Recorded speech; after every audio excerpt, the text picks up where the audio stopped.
شكرا السيدة الرئيسة. سيد الوزير المحترم، نشكركم على جوابكم. في الحقيقة إن طرحنا لهذا السؤال حول جودة بعض السلع المستوردة يأتي لدق ناقوس الخطر حول العيوب التي تعتري هذه السلع المستوردة، وخاصة من الصين، والتي تشمل مجموعة كبيرة من السلع، ليس فقط السخانات ديال الماء. فالسلع المستوردة في مجالات عديدة تعرف يعني ضعف في الجودة، بل أكثر من ذلك، ليس فقط ضعف في الجودة، وإنما حتى أحيانا تؤدي إلى عاهات مستديمة والموت. ولعل الجميع سيد الوزير يعلم بالمآسي الاجتماعية وحالات الوفاة التي تتسبب فيها سخانات الماء المشتغلة بالغاز، والسبب الرئيسي طبعا أو الأساسي انعدام معايير الجودة والسلامة.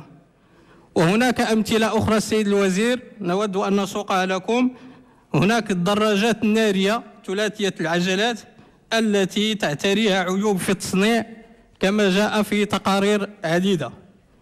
كذلك وكمثال، وهذا المثال يعني يخص بالدرجة الأولى جهة مراكش تنسيف الحوز، الدراجات النارية C90 التي أصبحت حديث العامة هناك بسبب المآسي الاجتماعية التي تؤدي إليها،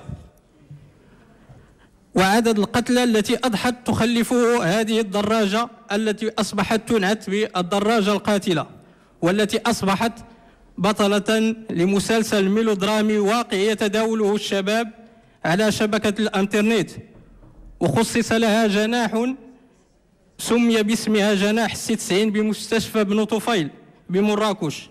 عيبها الرئيسي سيد الوزير توفرها على محرك فائق السرعة لا يتلائم مع هيكلها الخفيف.